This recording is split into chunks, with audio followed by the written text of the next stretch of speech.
não teve jeito, né? Nós falávamos, inclusive, aqui na nossa reunião de pauta interna, né, que o assunto da semana não poderia ser outro, a não ser Donald Trump. Matheus, coloca, por gentileza, a capa, porque tá aí. Por um triz, o que significaria uma vitória de Trump? Trump nasceu de novo, depois do atentado do último sábado, não é, Duda? Mas essa capa, essa reportagem, ela vai para além disso, né? Ela fala sobre os próximos passos aí das eleições nos Estados Unidos e dá um apanhado sobre como é que esse fato repercutiu politicamente lá nos States, não é isso, querido?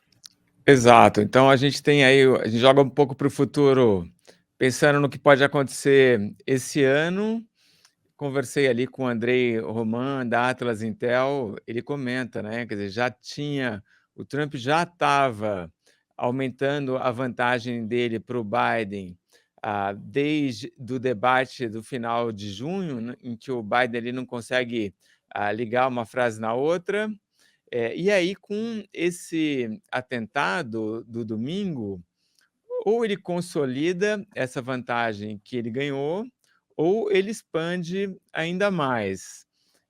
E aí, estamos falando aí das intenções de voto no país inteiro, mas mais importante do que isso é como o Trump aparece naqueles 6 estados pêndulo, que são aqueles estados em que às vezes um democrata ganha, às vezes um republicano ganha, e que por isso são fundamentais para decidir quem vai ganhar, porque, sei lá, alguns estados a gente já sabe por exemplo, que o candidato do Partido Democrata vai vencer na Califórnia, né? Mas esses outros estados pêndulos a gente não sabe. Então, quem ganhar neles ali leva a eleição toda. E o Trump está melhor colocado nos 6 estados pêndulo. Então, assim, é uma grande chance realmente dele ganhar. Claro, a gente sempre põe ali uma ressalva, pode acontecer muita coisa. Essa campanha, aliás, já aconteceu muita coisa, está muito emocionante. Teve o debate desastroso do Biden, teve o atentado, talvez a gente tenha agora uma mudança de última hora no candidato democrata. Então, sim, claro, a gente sempre diz, não temos certeza de nada, mas olhando agora, o Trump realmente está muito bem colocado.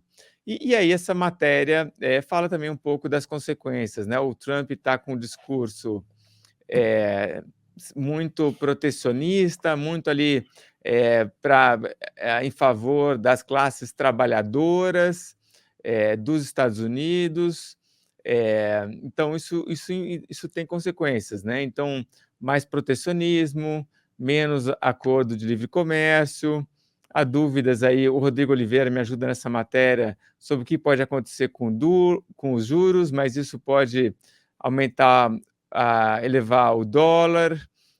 O Brasil meio que já deveria estar fazendo aqui o dever de casa, controlando as contas públicas, até por uma maneira de se prevenir para incertezas no cenário de uma possível vitória do Trump.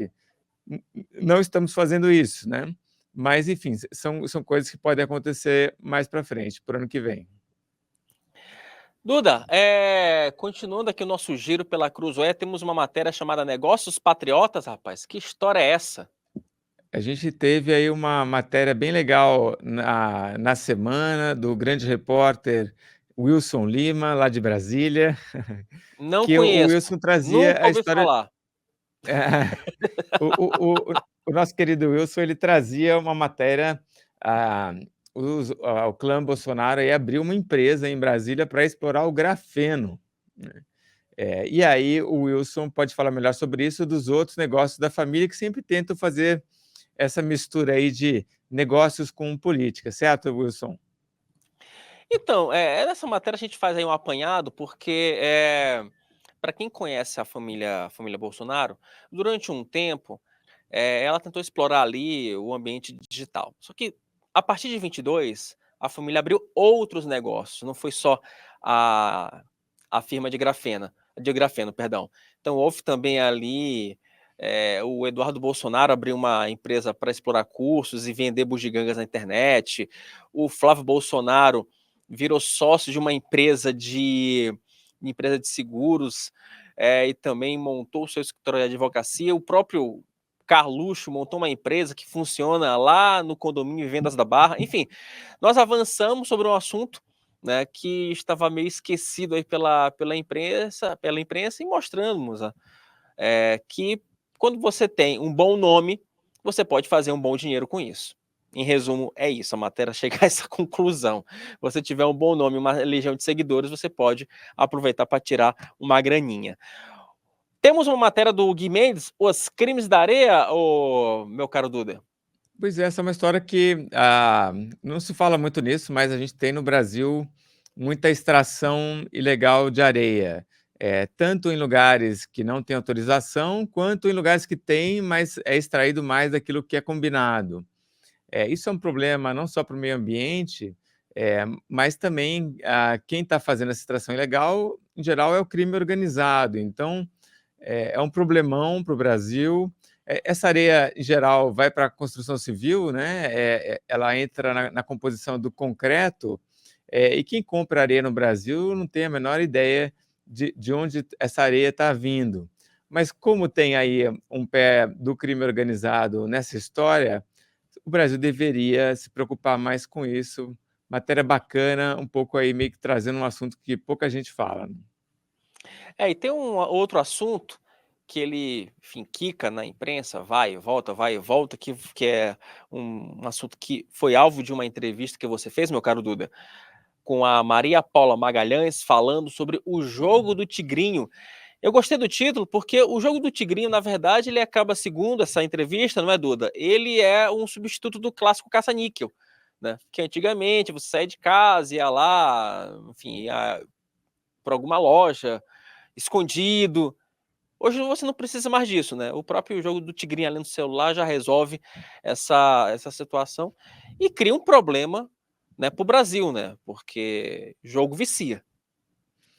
O que ela comenta é interessante, o caça é puro caça-níquel, né, o jogo do tigrinho é um caça-níquel, só que quando começa a ter muita reação ao caça-níquel e a todos os problemas que ele traz de vício, isso geralmente também o vício de jogos, eles chamam de transtorno do jogo, ele é muito parecido com outros vícios, né, gera dependência, gera, síndrome de abstinência, e muitas vezes ele também vem acompanhado de outros vícios, então a pessoa também vai mais a outras drogas, né?